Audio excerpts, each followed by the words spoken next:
To Bayou Time, as promised, we have Congressman Jeff Landry on the set of Bayou Time, and certainly, Congressman, we know you have a busy schedule, and we appreciate you being here for sure. Always have time for y'all. All right, well, thank you so much. Before we talk real business in Washington, your area was sort of shocked this week by that murder in Thibodeau, and I want to sort of get your thoughts on it and your opinion, and when did you first hear about it? And man, it just hadn't settled in yet. Well, I got it the way most people get it. All of this kind of news is, over programs just like this on news outlets. My prayers certainly go out to the mother and the family. I mean, it is horrific when an individual will take someone else's life, someone innocent like that child. It is terribly disturbing and upsetting. This community has the right to be upset. Yeah, and what you were hearing me say, it just that's something that takes a community and really puts the limelight on something that's negative instead of putting it on something that's constructive and could be positive. Right. So. Yeah. It's these are the kind of tragedies that scar communities. When you have people who will just decide to take innocent lives like that, it shouldn't be tolerated in this community and any society in the United States. Well, we appreciate your thoughts on that. Now let's switch gears a little bit. You've been having fun in Washington because we've been watching. Y'all been through some tough times. It's been tough. I can tell you. It's been a very trying experience, but I've enjoyed serving the people here in the 3rd Congressional District. You didn't know when you got elected that you would have so many things that would be so critical in a couple of years. Y'all have had quite a bit of things. We have had just one issue after another, and it seems like every time we get over one, here comes another one. We're going to have one in 45 days. Our budget runs out September 30th. We'll be back to fighting over the budget again.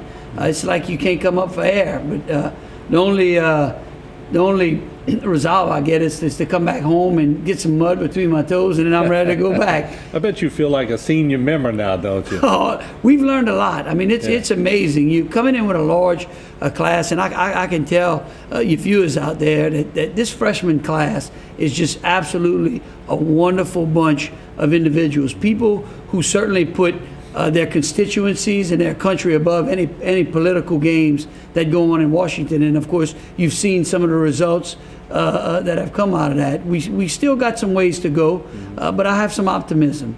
I think Jason has some tape he's going to roll in, and you actually got to hold the gavel and do some pretty good stuff up there while you were there, and we'll talk about that. But there you are, right there. How did that feel? That was interesting. It certainly was exciting. This all started back around Memorial Weekend when Senator Vitters and 22 other senators sent a letter to us asking us to keep the House in recess so the Senate wouldn't recess. Thereby, the president couldn't make recess appointments. And Senator Vitters said, Jeff, I think the freshman class would latch on to this. And so I took a letter, drafted it up, and circulated amongst the members, and we got 77 freshmen to sign on to it. And the Speaker was gracious enough to allow us to keep the House open, which will keep the Senate in session.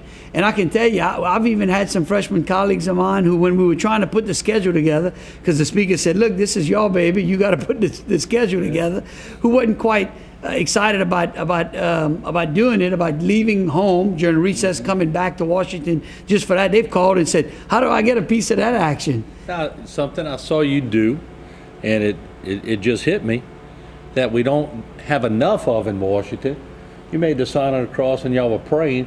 We need more of that in Washington. Yeah, we certainly do. It has been comforting, though.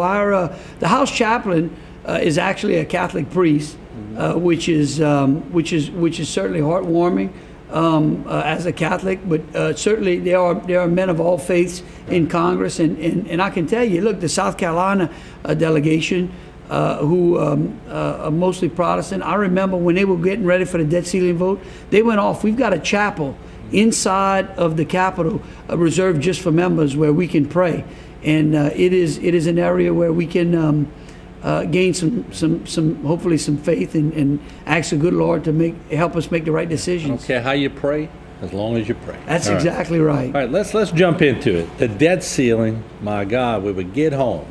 and I was glued to the TV. I could feel the tension. I could feel what was going on. First of all, just for the record, most people know, but how did you vote on that? And what was all the behind-the-scenes ranking that was going on? And tell me about it. Well, to try to do it quickly and explain to people, we actually had 3 pieces of legislation that came before us. The first one was cut, cap, and balance, which I wholeheartedly supported. It made real cuts. It capped spending to about 20% of GDP, and it forced a balanced budget amendment to the Constitution. And it was a great piece of legislation. I have no doubt that if that legislation would have been taken up in the Senate and the president would have signed it, we would not have been downgraded. Then we went from there over to the Speaker's bill, and he tried to model it under cut, cap, and balance, but he didn't add the balanced budget amendment passage. And so that was kind of the late night negotiations. A bunch of us were holding out. He finally agreed to add that provision in there, which was a remarkable achievement. But they had Democrats holding out on that also, right? Oh, right. Yeah. No, well, the cut, cap, and balance was a bipartisan bill. We got Democrats to vote for that first one. Then the Speaker added that. We sent it back to the Senate. That still wasn't good enough. And then we finally ended up with the President and the Senate Democrats compromise, which I did not vote for. And I told him, I said, I'm just... my credibility at home with people is much more important than anything in Washington, D.C., and I'm not going to vote for anything that downgrades this country. Did you feel like Boehner had lost? And I know it's a tough position for you to criticize your own leader, but like you said, you didn't vote for it because you had to come home to your constituents. Did you feel a lot of them were doing that, or were they sort of caving in to get him at least a yes vote so that it wouldn't look so bad against the Democratic side? There was a lot of pressure put on members. But, you know, we held firm. And I can tell you, I've spoken to some of those members who voted yes, and they are not having a good time on their recess. Oh, I bet they were welcomed when not the welcome they wanted. Huh? It's just a spending problem, Martin. I mean, you just can't continue to spend. And, you know, we hear all this about raising taxes and ending the Bush era tax cuts.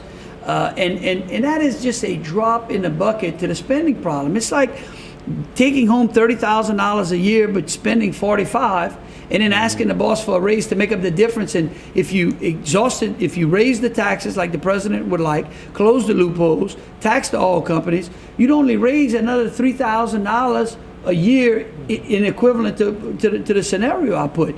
That would get you 30. That's only a fifth of the way there. Mm-hmm. You know, the spending is just out of control. You've been pretty vocal as a freshman going up there, but of course, that's what you campaigned about. You said, I'm going to hit the ground running.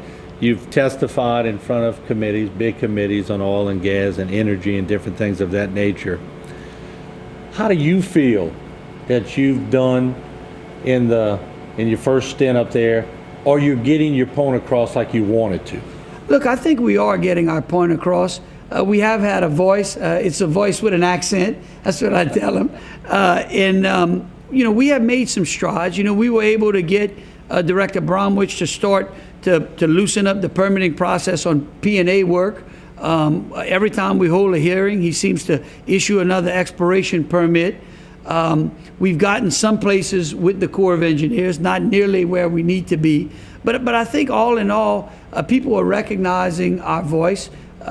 Look, I told people on the campaign trail that I would walk the halls of Congress selling Louisiana to the rest of the country, and I do it every chance I get. And I hear you got some of them even switching to seersucker suits. Is that true? That's right. We even got some Yankees that are putting seersucker suits on. I'm going to have to go buy one. They tell me it's cool. It is. I tell you, that sun is hot in Washington, D.C. It's hot over here, too. All right, we're going to take a break, Congressman. When we come back, we're going to talk oil and gas. There's a lot to talk about. The Power Act, natural resources, the repeal of Obamacare, coastal restoration, and I'm going to ask him about that barge in St. Mary Parish that's near and dear to him. So we'll be right back. Don't go away.